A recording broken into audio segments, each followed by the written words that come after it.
ಅಕ್ರಮ ಗರ್ಭಪಾತ ಜಾಲದ ವಿರುದ್ಧ ಸಮಗ್ರ ತನಿಖೆಗೆ ಪೊಲೀಸ್ ವಶಕ್ಕೆ ಒಪ್ಪಿಸಿದ ಆರೋಗ್ಯ ಅಧಿಕಾರಿಗಳು. ಚಿಂತಾಮಣಿ, ಮಂಡ್ಯ, ಬೆಂಗಳೂರು ಸೇರಿದಂತೆ ವಿವಿಧ ಪ್ರದೇಶಗಳಲ್ಲಿ ಗರ್ಭಿಣಿ ಮಹಿಳೆಯರನ್ನು ಗುರಿಯಾಗಿಸಿಕೊಂಡು ಕಾರ್ಯನಿರ್ವಹಿಸುತ್ತಿರುವ ಅಕ್ರಮ ಏಜೆಂಟ್ಗಳ ಜಾಲದ ವಿರುದ್ಧ ಸಮಗ್ರ ತನಿಖೆ ನಡೆಸಿ ತಪ್ಪಿತಸ್ಥರ ವಿರುದ್ಧ ಕಠಿಣ ಕಾನೂನು ಕ್ರಮ ಕೈಗೊಳ್ಳುವಂತೆ ಚಿಂತಾಮಣಿ ನಗರ ಠಾಣೆಯ ಪೊಲೀಸರಿಗೆ ದೂರು ನೀಡಲಾಗಿದೆ ಎಂದು ಮಂಡ್ಯ ಜಿಲ್ಲಾ ಆರೋಗ್ಯಾಧಿಕಾರಿ ಬೆಟ್ಟಸ್ವಾಮಿ ಹೇಳಿದರು. ಅವರು ನಗರದ ನಾರೆಪ್ಪಕುಂಟೆ ರಸ್ತೆಯ ಸುಮ ನರ್ಸಿಂಗ್ ಹೋಮ ಬಳಿ ಭೇಟಿ ಮಾಡಿದ ವರದಿಗಾರರೊಂದಿಗೆ ಮಾತನಾಡಿ, ನಮಗೆ ಮಾಹಿತಿ ನೀಡಿದವರ ಆರೋಪಗಳ ಪ್ರಕಾರ ಬೆಂಗಳೂರಿನ ಏಜೆಂಟ್ ಜಯಲಕ್ಷ್ಮಿ ಎಂಬವರು ಗರ್ಭಿಣಿ ಮಹಿಳೆಯರನ್ನು ಸಂಪರ್ಕಿಸಿ ಸ್ಕ್ಯಾನಿಂಗ್ ಸೇರಿದಂತೆ ವೈದ್ಯಕೀಯ ಪರೀಕ್ಷೆಗಳ ಹೆಸರಿನಲ್ಲಿ ಅನಧಿಕೃತ ಸ್ಥಳಗಳಿಗೆ ಕರೆದೊಯ್ಯುತ್ತಿದ್ದಾರೆ. ಬಳಿಕ ಸುಳ್ಳು ಭರವಸೆ ನೀಡಿ ಅವರೊಂದಿಗೆ ನಿರಂತರ ಸಂಪರ್ಕದಲ್ಲಿದ್ದು ಅಕ್ರಮ ಚಟುವಟಿಕೆಗಳಲ್ಲಿ ತೊಡಗಿಸಿಕೊಂಡಿದ್ದಾರೆ ಎನ್ನಲಾಗಿದೆ. ಈ ಜಾಲದಲ್ಲಿ ಭಾಗಿಯಾಗಿರುವ ಕೆಲವರು ಮಹಿಳೆಯರಿಂದ ಸುಮಾರು 38,000 ಹಣ ಪಡೆದು ಬೆಂಗಳೂರಿನಲ್ಲಿ ಭೇಟಿ ನೀಡುವಂತೆ ಸೂಚಿಸುತ್ತಿದ್ದರೂ ನಂತರ ಬೇರೆ ಬೇರೆ ಊರುಗಳಿಗೆ ಕರೆದುಕೊಂಡು ಹೋಗುತ್ತಿದ್ದರು ಎಂಬ ಆರೋಪವೂ ಕೇಳಿಬಂದಿದೆ. ಈ ಕುರಿತು ನಡೆದ ದೂರವಾಣಿ ಸಂಭಾಷಣೆಗಳ ಆಡಿಯೋ ದಾಖಲೆಗಳು ಹಾಗೂ ಇತರೆ ಮಾಹಿತಿಯನ್ನು ಸಂಗ್ರಹಿಸಲಾಗಿದೆ ಎಂದು ಅವರು ತಿಳಿಸಿದರು. ಪ್ರಕರಣ ಬಹಿರಂಗವಾಗುತ್ತಿದ್ದಂತೆಯೇ ಗರ್ಭಪಾತಕ್ಕೆ ಸಂಬಂಧಿಸಿದ ಮಾತ್ರೆಗಳು, ಸ್ಕ್ಯಾನಿಂಗ್ ದಾಖಲೆಗಳು ಹಾಗೂ ಇತರೆ ದಾಖಲೆಗಳನ್ನು ಮರೆಮಾಚಲು ಅಥವಾ ನಾಶಪಡಿಸಲು ಏಜೆಂಟರು ಪ್ರಯತ್ನಿಸಲಾಗಿದೆ ಎಂಬ ಗಂಭೀರ ಆರೋಪವೂ ಸಹ ಕೇಳಿಬಂದಿದೆ. ಈ ಹಿನ್ನೆಲೆಯಲ್ಲಿ ಎಫ್ಐಆರ್ ದಾಖಲಿಸಿ ಸಂಬಂಧಿತ ಎಲ್ಲ ದಾಖಲೆಗಳು ಹಾಗೂ ಡಿಜಿಟಲ್ ಸಾಕ್ಷ್ಯಗಳನ್ನು ವಶಪಡಿಸಿಕೊಂಡು ಸಮಗ್ರ ತನಿಖೆ ನಡೆಸುವಂತೆ ಪೊಲೀಸರಿಗೆ ಒಪ್ಪಿಸಲಾಗಿದೆ ಎಂದರು. ಗಂಡು ಹೆಣ್ಣು ಎಂಬ ಲಿಂಗಭೇದವಿಲ್ಲದೆ ಪ್ರತಿಯೊಬ್ಬರಿಗೂ ಸಮಾನ ನ್ಯಾಯ ದೊರೆಯಬೇಕು ಎಂದು ಒತ್ತಿ ಹೇಳಿರುವ ದೂರುದಾರರು, ಈ ಪ್ರಕರಣದಲ್ಲಿ ಭಾಗಿಯಾಗಿರುವ ಏಜೆಂಟ್ಗಳು, ನರ್ಸಿಂಗ್ ಹೋಮ್ ಸಿಬ್ಬಂದಿ ಹಾಗೂ ಇತರ ಸಂಬಂಧಪಟ್ಟವರ ಪಾತ್ರವನ್ನು ತನಿಖೆ ಮೂಲಕ ಬಹಿರಂಗಪಡಿಸಿ ಕಾನೂನು ಕ್ರಮ ಕೈಗೊಳ್ಳಬೇಕೆಂದು ಒತ್ತಾಯಿಸಿರುವ ಮೇರೆಗೆ ತನಿಖೆ ನಡೆಸಲು ಇಲ್ಲಿಗೆ ಬಂದಿದ್ದೇವೆ ಎಂದರು. ಪೊಲೀಸ್ ಅಧಿಕಾರಿಗಳು ಹಾಗೂ ಪಿಸಿಪಿಟಿಎನ್ಡಿಟಿ ನೋಡೆಲ್ ಅಧಿಕಾರಿಗಳ ಸಹಕಾರದೊಂದಿಗೆ ಆಡಿಯೋ ಫೈಲ್ಗಳು, ರಿಜಿಸ್ಟರ್ಗಳು ಮತ್ತು ಇತರೆ ದಾಖಲೆಗಳನ್ನು ಪರಿಶೀಲಿಸಿ ಮುಂದಿನ ತನಿಖೆ ಮುಂದುವರಿಸಲಿದ್ದಾರೆ ಎಂದು ಅವರು ವಿವರಿಸಿದರು. ಅಕ್ರಮ ಗರ್ಭಪಾತದ ತನಿಖೆಯ ಮೇರೆಗೆ ಚಿಂತಾಮಣಿಗೆ ಆರೋಗ್ಯ ಇಲಾಖೆಯ ರಾಜ್ಯ ಸಕ್ಷಮ ಪ್ರಾಧಿಕಾರ ಪರವಾಗಿ ಡಾಕ್ಟರ್ ಶೋಭಾ ಟಿಆರ್, ಪಿಸಿಎನ್ಡಿಪಿಟಿ ವಿಭಾಗ ತಂಡದ ಕಾನೂನು ಸಮಾಲೋಚಕರಾದ ಅರುಣ್ ಮತ್ತು ಮೋನೀಶ್, ಕಾರ್ಯಕ್ರಮ ವ್ಯವಸ್ಥಾಪಕ ಶಶಿ ತಂಡದೊಂದಿಗೆ ಮಂಡ್ಯ ಜಿಲ್ಲೆಯ ಜಿಲ್ಲಾ ಆರೋಗ್ಯಾಧಿಕಾರಿ ಡಾಕ್ಟರ್ ಬೆಟ್ಟಸ್ವಾಮಿ, ಜಿಲ್ಲಾ ಕುಟುಂಬ ಕಲ್ಯಾಣ ಅಧಿಕಾರಿ ಡಾಕ್ಟರ್ ಅನಂತ್, ಆರೋಗ್ಯ ಇಲಾಖೆ ಕೇಶವ ಜಿ, ಆರೋಗ್ಯ ಶಿಕ್ಷಣ ಅಧಿಕಾರಿ ಪುಟ್ಟಸಿದ್ದಮ್ಮ ಪಿಎಚ್ಸಿಒ, ಫಾರ್ಮಸಿ ಅಧಿಕಾರಿ ಈಶ್ವರ್ ಹೆಚ್, ಮನೋ ಮತ್ತು ಮಂಜೇಗೌಡ ಜಿಲ್ಲಾ ವ್ಯವಸ್ಥಾಪಕರು, ಚಿಕ್ಕಬಳ್ಳಾಪುರ ಜಿಲ್ಲೆಯ ಡಾಕ್ಟರ್ ಚೇತನ ಹೆಚ್ಸಿ, ಚಿಂತಾಮಣಿ ತಾಲೂಕು ಆರೋಗ್ಯಾಧಿಕಾರಿ ಡಾಕ್ಟರ್ ರಾಮಚಂದ್ರಾರೆಡ್ಡಿ ಮತ್ತಿತರರು ಉಪಸ್ಥಿತರಿದ್ದರು.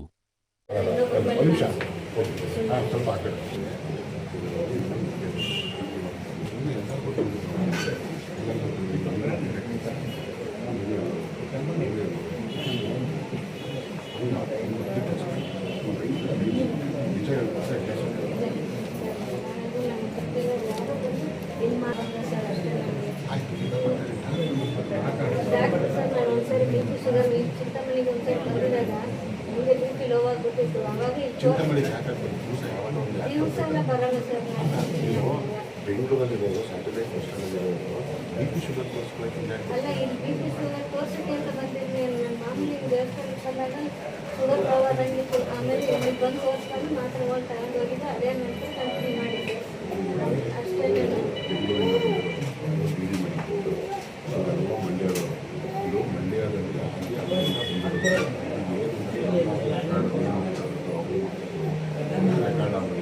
ಏನಾಗಿದೆ ಚಿಕ್ಕಬಳ್ಳಾಪುರಕ್ಕೆ ಕೆಟ್ಟ ಹೆಸರು ಇದೆಲ್ಲ. ಸೊ ನಿಜ ಹೇಳ್ಬಿಟ್ರೆ ಎಲ್ಲ ಕೆಟ್ಟ ಹೆಸರು ನೋಡಿ. ಅವರೆಲ್ಲ ನಮ್ಮೆಲ್ಲರೂ ಕೆಟ್ಟ ಹೆಸರು ನಿಜ ಹೇಳ್ಬಿಟ್ರೆ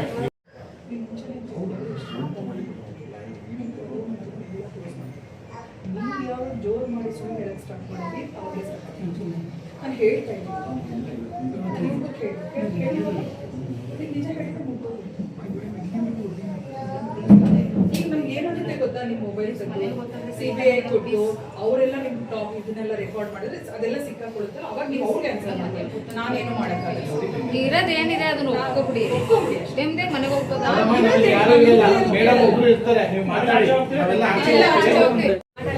ಹೋಗ್ರಿ ಅಂತ ಯಾರು ಲೇಡೀಸ್ ಜೆಂಟ್ಸ್ ಈಗ ನಿಮಗೆ ಬಂದು ಇವರು ಯಾರು ಅಂತ ಗೊತ್ತಿಲ್ಲ. ಅವ್ರ ಬಗ್ಗೆ ಹೋಗು ಅಂತಾರೆ, ನಿನಗೆ ಗೊತ್ತಿರೋದೇ ಹೇಳಿರ್ತಾರೆ.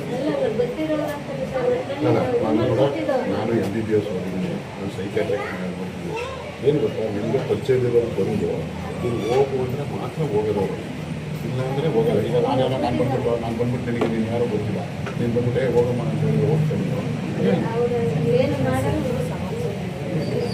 ಮೇಡಮು ಈಗ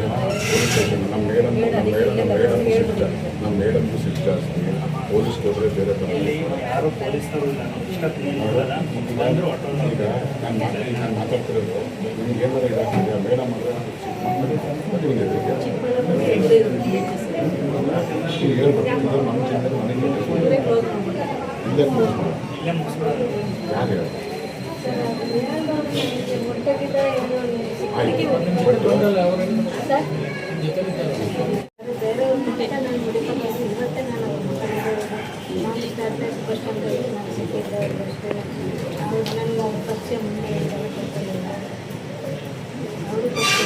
ನೋಡಪ್ಪ, ನಾನು ಏನು ಎಲ್ಲ ಸೇವೆ ಮಾಡಬೇಕು ಅಂದರೆ ಎಲ್ಲ ಇದೆ. ನಿಮ್ಗೆ ಏನು ಆಗಲ್ಲ, ಏನೂ ಆಗಲ್ಲ. ಇಲ್ಲಿಂದ ಚಿಕ್ಕಬಳ್ಳಾಪುರ ತಂದು ನೀವು ಆರಾಮಾಗಿ ಹೋಗ್ತೀವಿ. ನಿಜ ಹೇಳ್ಬಿಟ್ಟಿದೆ, ನಿಮ್ಮ ಪಾಡಿ ನೀವು ಕಳಿಸ್ತಾರೆ, ಮಿಕ್ಕವರು ನೋಡ್ಕೊತಾರೆ ಮೇಡಮ್. ಅವ್ರು ಬಂದರು, ನನಗೂ ಗೊತ್ತಿಲ್ಲ. ನನಗೂ ಅವ್ರು ಫೋನ್ ಮಾಡಿ ಸಡನ್ನಾಗಿ ಕರೆದು ಮುಂದೆ ಬಂದಿದ್ದರು. ಈಗ ನಾನು ಚಿಕ್ಕಬಳ್ಳಾಪುರಲ್ಲಿದ್ದೆ, ನೀವು ಫೋನ್ ಮಾಡಿದ ತಕ್ಷಣ ಮೇಡಮ್ ಫೋನ್ ಮಾಡಿದ ತಕ್ಷಣ ನೋಡಿ ಬಂದಿದ್ದಾರೆ.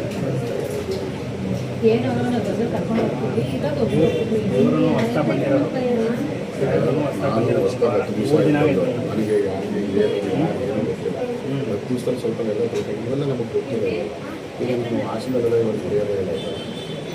ನೋಡಿ ನೀವು ಎಲ್ಲಿಗೆ ಬಂದಿದ್ದೀವಿ, ನೀವು ಮಂಡ್ಯದಿಂದ ಬೆಂಗಳೂರಿಗೆ ಬಂದು ಬೆಂಗಳೂರಿಂದ ಇಲ್ಲಿವರೆಗೂ ಕರ್ಕೊಂಡ್ಬಂದಿದೆ ಅಂತ ಅಂದರೆ ಎಲ್ಲ ಸ್ಕ್ಯಾನಿಂಗೇ ಮಾಡೋದು.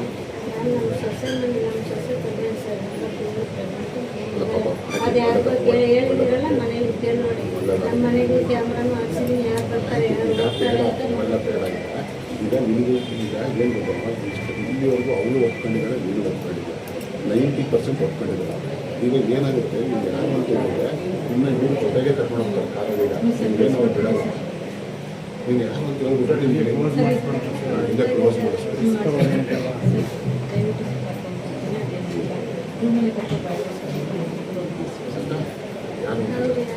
ಯಾರು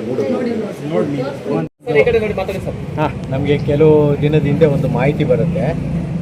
ಮಾಹಿತಿ ನೋಡ್ಬಿಟ್ಟು ಈ ರೀತಿ ಒಬ್ಬರು ಇಲ್ಲಿಂದ ಎಲ್ಲ ಮಕ್ಕಳುಗಳನ್ನ ಇದು ಗರ್ಭಿಣಿಯರನ್ನ ಕರ್ಕೊಂಡೋಗಿ, ಯಾರಿಗೆ ಬರೀ ಹೆಣ್ಣು ಮಕ್ಕಳು ಇರ್ತಾರೆ ಅಂಥ ಗರ್ಭಿಣಿಯರನ್ನೆಲ್ಲ ಕರ್ಕೊಂಡು ಹೋಗ್ಬಿಟ್ಟು ಬೆಂಗಳೂರಿಂದ ಆ ಕಡೆ ಎಲ್ಲೋ ಒಂದು ಕಡೆ ಇದನ್ನು ಗರ್ಭಪಾತ ಮಾಡ್ತಾಯಿದ್ದಾರೆ. ಲಿಂಗ ಪತ್ತೆ ಮಾಡಿಬಿಟ್ಟು ಹೆಣ್ಣಾಗಿದ್ದಲ್ಲಿ ಗರ್ಭಪಾತ ಮಾಡಿಸ್ತಾ ಇದ್ದಾರೆ ಅಂತ ಅಂದ್ಬಿಟ್ಟು ಒಂದು ನಂಬರ್ ಕೊಡ್ತಾರೆ.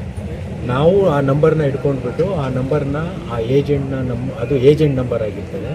ಆ ಏಜೆಂಟ್ನ ಸಂಪರ್ಕಿಸ್ಬಿಟ್ಟು ನಾವು ಒಂದು ಡೆಕಾಯ್ ಲೇಡಿನ ರೆಡಿ ಮಾಡ್ತೀವಿ. ಅಂದರೆ ಇನ್ನೊಂದು ಗರ್ಭಿಣಿನ ನಾವು ರೆಡಿ ಮಾಡ್ತೀವಿ.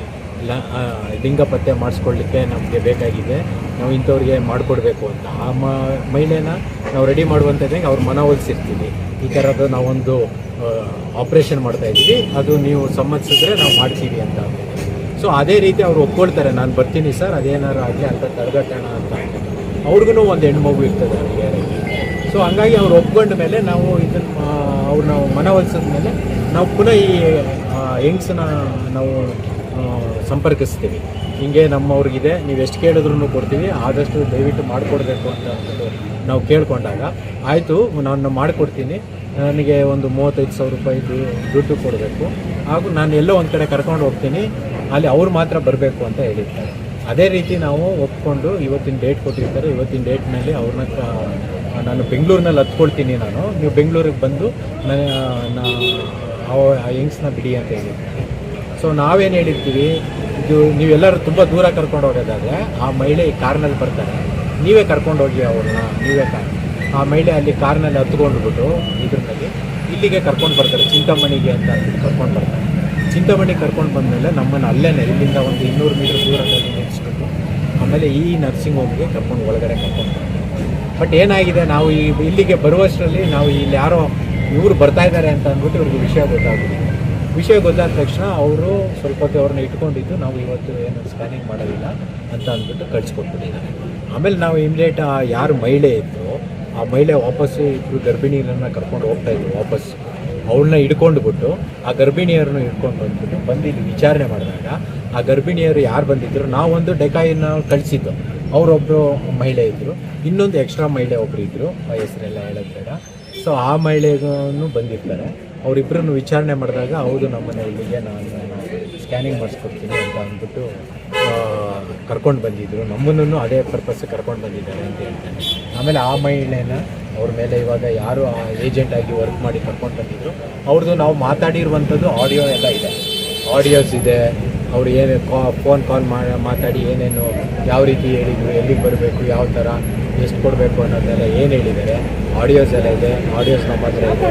ಆ ಆಡಿಯೋಸ್ ಇದ್ರ ಮೇಲೆ ಮತ್ತು ಅವ್ರ ಹೇಳಿಕೆ, ನಮ್ಮ ಗರ್ಭಿಣಿಯವ್ರು ಬಂದಿದ್ದಾರಲ್ಲ ಆ ಹೇಳಿಕೆ ಮೇಲೆ ಇವ್ರ ಮೇಲೆ ನಾವು, ಆಮೇಲೆ ಇವರು ಆ ಮಹಿಳೆ ಹತ್ರ ಬ್ಯಾಗ್ನಲ್ಲಿ ಚೆಕ್ ಮಾಡಿದಾಗ ಅವರು ಈ ಅಬಾರ್ಷನ್ಗೆ ಕೊಡುವಂಥ ಪಿಲ್ಸ್ ಬೇರೆ ಇಟ್ಕೊಂಡಿದ್ರು. ಸೊ ಇವನ್ನೆಲ್ಲ ನಾವು ಸಾಕ್ಷಿಗಳು ಇಟ್ಕೊಂಡು ಆ ಮಹಿಳೆ ಮೇಲೆ ಈ ರೀತಿ ಇವರು ಮಹಿಳೆಯರನ್ನ ಕರ್ಕೊಂಡು ಬಂದು ಲಿಂಗ ಪತ್ತೆ ಮಾಡಿ ಗರ್ಭಪಾತ ಎಸಗ್ತಾ ಇದ್ದಾರೆ ಅಂತ ಅಂದ್ಬಿಟ್ಟು ಇವ್ರ ಮೇಲೆ ಕಂಪ್ಲೇಂಟ್ನ ಲಾಡ್ಜ್ ಮಾಡಿದ್ದಾರೆ. ಯಾವುದು ಇಲ್ಲಿ ನಮಗೇನು ಸಿಕ್ಕಿಲ್ಲ. ಇದ್ದಿದ್ದು ನಾವು ಬಂದ್ವಲ್ಲ, ಬಂದಾಗ ಇವರಿಗೆ ಇದು ವಿಷಯ ಗೊತ್ತಾಗಿದ್ದರಿಂದ ಅವ್ರುಗಳು ಇದನ್ನ ಅಲ್ಲ, ನಮ್ಮ ಇಲಾಖೆಯಿಂದ ಅಂತಂದರೆ ನಾವು ಈ ಮಹಿಳೆ ಯಾರಿದ್ದಾಳೆ ಏಜೆಂಟ್ ಅದನ್ನ ಮೇಲೆ ಅವ್ರ ಮೇಲೆ FIR ಮಾಡ್ತೀವಿ, ಇದು ಸ್ಟೇಷನ್ಗೆ ಕಂಪ್ಲೇಂಟ್ನ ಕೊಡ್ತೀವಿ. ಆ ಇನ್ವೆಸ್ಟಿಗೇಷನ್ ನಡೀತದೆ, ರಿವರ್ಸ್ ಇನ್ವೆಸ್ಟಿಗೇಷನ್ ನಡೀತದೆ. ನೀವು ಏನಕ್ಕೆ ಇಲ್ಲಿ ಕರ್ಕೊಂಡು ಬಂದ್ರಿ, ಈ ನರ್ಸಿಂಗ್ ಹೋಮ್ಗೆ ಕರ್ಕೊಂಡು ಹಿಂಗೆ ಹೇಳಿದ್ದೀರಲ್ಲ ಗರ್ಭಪಾತ ಮಾಡ್ತೀವಿ ಅಂತ, ನೀವು ಯಾವ ರೀತಿ ಗರ್ಭಪಾತ ಮಾಡ್ತೀರ, ಗರ್ಭಪಾತ ಯಾವ ಕಾರಣಕ್ಕೋಸ್ಕರ ಮಾಡ್ತೀರಾ? ಸೊ ಇವನ್ನೆಲ್ಲ ರಿವರ್ಸ್ ಇನ್ವೆಸ್ಟಿಗೇಷನ್ ಹೋದಾಗ ಆಗ ಎಲ್ಲರೂ ಸಿಗಾಕೊಡ್ತಾರೆ. ಯಾರು ಗರ್ಭಪಾತ ಯಾರು ಕರ್ಕೊಂಡು ಬಂದಿದ್ರು, ಯಾಕೆ ಕರ್ಕೊಂಡು ಬರ್ತಿದ್ರು, ಸ್ಕ್ಯಾನಿಂಗ್ ಯಾರು ಮಾಡ್ತಿದ್ರು, ಅವೆಲ್ಲ ಸಿಗ್ತವೆ. ಏಜೆಂಟ್ ಆಸ್ಪತ್ರೆಯಲ್ಲಿ ಅಂತ ಗರ್ಭಪಾತಗಳು ಮಾಡಿರ್ತಕ್ಕಂಥದ್ದು ಹೇಳಿಕೆ ಏನಾದರೂ ತಮ್ಮ ಹತ್ರ ಇವಾಗ ಕೊಟ್ಟಿರ್ತಕ್ಕಂಥದ್ದು ಏನಾದರೂ ಇದೆಯಾ ಸರ್? ಖಂಡಿತವಾಗ್ಲೂ ಇದೆ. ಅದನ್ನ ಇನ್ವೆಸ್ಟಿಗೇಷನ್ಸ್ಗೆ ಕೊಡ್ತಾ ಇದ್ದೀವಿ, ಇನ್ವೆಸ್ಟಿಗೇಷನ್ಸ್ಗೆ ಕೊಡ್ತೀವಿ. ಮಾಡಿ ನಮಗೆ ವರದಿ ಒಪ್ಪಿಸ್ತಾರೆ. ಯಾವುದು ನಾವು ಮಂಡ್ಯ ಏಜೆಂಟ್ ಅವರು ಬೆಂಗಳೂರಿನಲ್ಲಿ ವಾಸ ಇರೋದಂತೆ, ಮೊದಲೆಲ್ಲ ಮಂಡ್ಯದಲ್ಲಿ ಇದ್ರಂತೆ. ಜಯಲಕ್ಷ್ಮಿ ಅಂತ ಮಂಡ್ಯದಲ್ಲಿ ಆ ಥರ ಪ್ರಕರಣಗಳು ಇದೆಯಾ ಅದಕ್ಕೆ? ಯಾವ್ದು ಆಸ್ಪತ್ರೆ ವೈದ್ಯರೇನಾದ್ರು ಇಲ್ಲ, ಅದು ಇನ್ವೆಸ್ಟಿಗೇಷನ್ ಮೇಲೆ ಏನೋ ಗೊತ್ತಾ. ವೈದ್ಯರ ಸಹಕಾರ ಇದೆ ಅಂತಂದ್ರೆ ಅವ್ರು ಇಲ್ಲಿಗೆ ಯಾಕೆ ಬರ್ತಾರೆ ಅದನ್ನ ನೋಡ್ಬೇಕು. ಅದ್ರ ಬಗ್ಗೆನೇ ಇನ್ವೆಸ್ಟಿಗೇಷನ್ ಆಗಬೇಕು. ಈಗ ಅವ್ರು ಧೈರ್ಯವಾಗಿ ಅವ್ರನ್ನ ಕರ್ಕೊಂಡು ಇಲ್ಲಿಗೆ ಯಾಕೆ ಬರ್ತಾರೆ ಅದು ಆದ್ರೆ ಹಿಂದೆ ಇರ್ಬೋದು, ನಮಗೆ ಗೊತ್ತಿಲ್ಲ. ಅದನ್ನ ಇನ್ವೆಸ್ಟಿಗೇಷನ್ ಮೇಲೆ ಗೊತ್ತಾಗುತ್ತೆ. ಅದ್ರ ಬಗ್ಗೆ ನಮ್ಗೇನು ಅಷ್ಟು ಇನ್ವೆಸ್ಟಿಗೇಷನ್ ಮೇಲೆ ಗೊತ್ತಾಗುತ್ತೆ. ಸರ್ಕಾರ ಹೇಳಿರೋದು ಈ ತರ ಮಾಡಿ ಅಂತ ನಾವು ಮಾಡ್ತಾ ಇದ್ದೀವಿ. ಈಗ ಎಲ್ಲ ತರದ್ದು ಕ್ರಮ ಕೈಗೊಳ್ತಾ ಇದ್ದೀವಿ.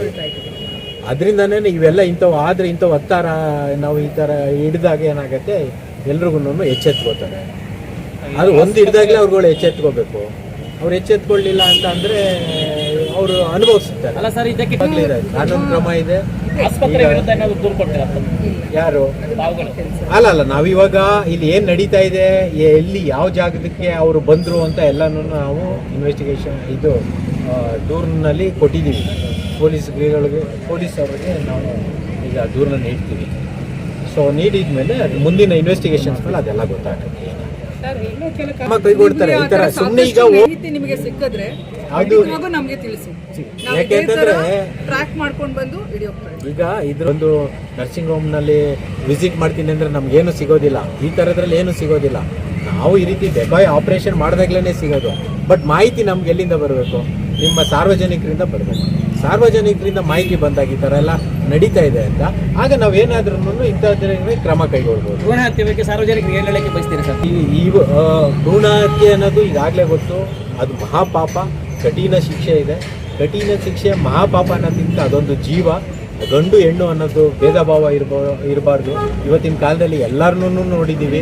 ಹೆಣ್ಮಕ್ಳು ಯಾವ್ಯಾವ ಹಂತದಲ್ಲಿ ಎಷ್ಟು ಉನ್ನತ ಸ್ಥಾನದಲ್ಲಿ ಅವರು ಇದು ಮಾಡ್ತಾ ಇದ್ದಾರೆ, ಕೆಲಸ ಮಾಡ್ತಾ ಇದ್ದಾರೆ ಅಂತ, ರಾಜ್ಯ ಆಳ್ತಾ ಇದ್ದಾರೆ, ದೇಶ ಆಳ್ತಾ ಇದ್ದಾರೆ ಅಂತ ಪ್ರಪಂಚ ಪೂರ್ತಿ ನೋಡಿದಾಗ ಎಲ್ಲನೂ ಇವನು ಗಗನ ಇದಾಗಿ ಬಾವಿ ಆಕಾಶಕ್ಕೂ ಹಾರಿದ್ದಾರೆ.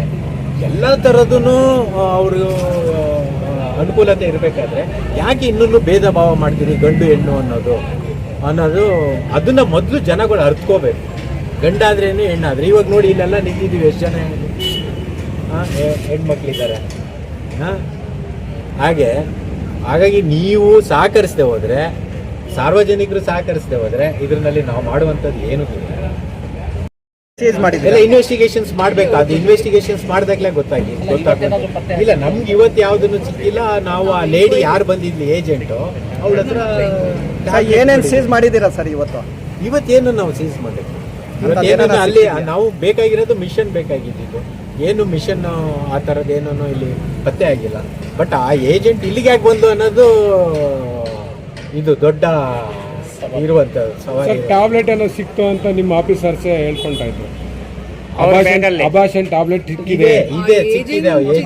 ಏಜೆಂಟ್ ಇದ್ದಾಳಲ್ಲ ಅವಳ ಹತ್ರ ಟ್ಯಾಬ್ಲೆಟ್ ಯಾರು ಸಿಕ್ಕಿದೆ, agent? ಅಬಾಷನ್ ಟ್ಯಾಬ್ಲೆಟ್ ಸಿಕ್ಕಿದೆ. ಇಂದ ಬಂದು ಇಲ್ಲಿ ಮಾಡಲಿಕ್ಕೆ ಸಾಧ್ಯ ಇರೋದಿಲ್ಲ. ಮೇಡಮ್ ಅವರಂತ ನಮ್ಮ ಡಿ ಡಿ ಮೇಡಮ್ ಅವರಂತ ಶೋಭಾ ಅವರಿದ್ದಾರೆ, PCPNDT ಅವರೇ ನೋಡಲ್ ರಾಜ್ಯದ ನೋಡಲ್ ಅಧಿಕಾರಿಗಳು. ಸೊ ಅವರ ಮುಖಾಂತರ ಅವ್ರಿಗೆ ತಿಳಿಸಿ ಅವ್ರ ಸಹಕಾರದೊಂದಿಗೆ ನಾವು ಇಲ್ಲಿ ಬಂದು ನಾವು ಮಾಡ್ತಾ ಇದ್ದೀವಿ. ಇಲ್ಲಿ ಬಂದದ್ದು ನನಗೆ ಕಾನ್ಫಿಡೆನ್ಷಿಯಲ್ ಆಗಿ ಇಲ್ಲಿ ಭ್ರೂಣಲಿಂಗ ಪತ್ತೆ ಮಾಡ್ತಿದ್ದಾರೆ ಅನ್ನೋ ನ್ಯೂಸ್ ಬಂತು, ಪೆಟ್ಸ್ವಾಮಿ ಅವ್ರ ಮೂಲಕ ಬಂತು. ಅಲ್ಲಿ ಬಂದಾಗ ನಾವು ಆ್ಯಕ್ಚುಲಿ ಒಂದು ವಾರದಿಂದನೇ ಪ್ಲ್ಯಾನ್ ಮಾಡಿ, ಸರ್ ಹೇಳ್ದಂಗೆ ಇದು 1-2 ದಿವಸದ ಕೆಲಸ ಅಲ್ಲ. ಆ ಏಜೆಂಟ್ ಇಟ್ಕೊಂಡು ಆ ಪೇಷಂಟ್ ಕ್ರಿಯೇಟ್ ಮಾಡಿ ಅವಳ ಪೇಷಂಟ್ಗಳನ್ನೆಲ್ಲ ನಾವು ಒಟ್ಟುಗೂಡಿಸಿ ಇಲ್ಲಿ ಕರ್ಕೊಂಡು ಬಂದು ಅವ್ರ ಪೇಷಂಟ್ ಅವ್ರು ಬಂದಿದ್ದ ಕಾರ್ ಹಿಂದೆ ಟ್ರ್ಯಾಕ್ ಮಾಡ್ಕೊಂಡು ಬಂದ್ವಿ. ಅಲ್ಲಿಂದ ಇಲ್ಲಿಗೆ ಟ್ರ್ಯಾಕ್ ಮಾಡ್ಕೊಂಡು ಬಂದು ಇಲ್ಲಿ 200 ಮೀಟರ್ಸ್ ಸ್ವಲ್ಪ ದೂರದಲ್ಲಿ ನಿಂತು ಎಲ್ಲ ಮಾಡಿದಾಗ, ಬಟ್ ಇಲ್ಲಿಗೆ ಬರೋ ಅಷ್ಟೊತ್ತಿಗೆ ಏನೋ ಸೂಕ್ಷ್ಮತೆ ಅವ್ರಿಗೆ ಗೊತ್ತಾಗಿದೆ ಅನ್ಸುತ್ತೆ. ಬಂದು ಒಳಗಡೆ ಬಂದಾಗ ಮತ್ತೆ ಇವನ್ ದುಡ್ಡು ತಂದಿದ್ದೆಲ್ಲ ಇಸ್ಕೊಂಡು ವಾಪಸ್ ಕೊಟ್ಟಿದ್ದಾರೆ.